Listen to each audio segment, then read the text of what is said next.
د هیواد د اساسي قانون له مخې په مورنۍ ژبه زده کړه د خلکو حق دی، خو لا هم د پلازمینې کابل په ګډون یو شمېر ولایتونو کې زرګونه ماشومان له دغه حق څخه محروم دي او اوس هم په مورنۍ ژبه سبق او درس نه وایي. د کابل ښار اوسیدونکي وایي پلازمینه کابل کې تر 95 سلنه پورې زده کړې په یوه ژبه ورکول کیږي او د نورو ژبو ویونکي ماشومان له دغه حق څخه محروم دي چې په مورنۍ ژبه زده کړې وکړي. دوی پوهنې وزارت څخه غواړي چې باید ماشومانو ته په مورنۍ ژبه د زده کړو زمینه برابره کړي. هر افغان د دې حق لري چې په خپله مورنۍ ژبه زده کړه وکړي، خو دغه اصل ته په کابل کې هیڅ پاملرنه صورت نه نیسي.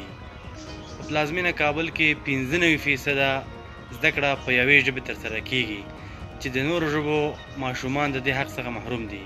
د افغانستان معرف وزارت باید دغه ټکي ته پاملرنه وکړي. په یو شمېر ولایتونو کې هم خلک ګیلمن دي چې ورته په مورنۍ ژبه د زده کړو زمینه نه ده مساعد شوې. دوی وایي په نورو ژبو کې په ستونزو کې زده کړې وکړي، خو اوس یې باید ماشومانو لپاره په مورنۍ ژبه د زده کړو زمینه برابره شي. له اړوندو مسؤلینو څخه زموږ هیله همدا ده چې په هغو سیمو کې چې هلته پشیان اوسیږي نو هغوی ته د مورنۍ ژبې د زده کړې زمینه برابره کړي، تر څو یو خو په اسانه ډول زده کړو بې برخې نشي او له بلې خوا هغه زده کړې چې د ښوونکو لخوا ورته ورکول کیږي باید په عملي ډول ورته ورکړل شي. دا چې په مورنۍ ژبه د زده کړو اهمیت په څه کې دی او ولې باید ماشومانو ته پر مورنۍ ژبه د زده کړو زمینه برابره شي، ارواپوهان وایي له تعلیم او ښوونځي څخه د مورنۍ ژبې ایستل په حقیقت کې د ماشوم د اخراج او ایستلو په معنا دی او پیداګوژیک او هویتي حق یې تر پښو لاندې کیږي. دوی وایي د ماشوم د لغتونو ذخایر له اشیا او چاپیریال څخه د هغه د درک لومړنۍ وسیله د هغه مورنۍ ژبه ده.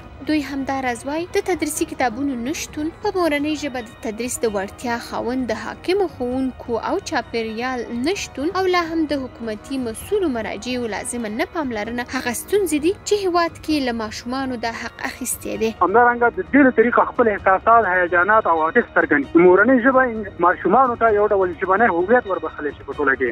په هر وخت کې د مورنۍ ژبې نه د زده کړو زمینې مسایلو په برخه کې چې ماشومان ته کوم ګټه او اغېزمنتیا لري هغه دا چې ماشومان د دې له طریقه اعتماد په نفس په دوی کې پیاوړی کیږي، په ځان باندې خود باوري زیاتیږي، دې سره د ماشومانو جرأت لوړیږي، ډاډه زړه باندې دوی ښوونیز چاپیریال ته ورځانګلی شي. د مورنۍ ژبې د زده کړو زمینه ماشومانو ته د مساعدې په صورت کې د استاد یا د معلم او د شاګرد یا د ماشوم ترمنځ ټولنیزه رابطه پیاوړې کیږي. ومغوښتل چې په مورنۍ ژبه زده کړو ته د زمینې برابرولو په اړه د پوهنې وزارت نظر ولرو، خو د یاد وزارت ویاندې له خبرو کولو څخه ډډه وکړه. د اساسي قانون 43مې مادې له مخې دولت مکلف دی چې په ټول افغانستان کې د متوازن معارف د عامولو او د منځنیو اجباري زده کړو د تامین لپاره اغیزمن پروګرام مطرح او تطبیق کړي او د مورنیو ژبو د تدریس لپاره په هغو سیمو کې چې پرې خبرې کیږي لاره هواره کړي.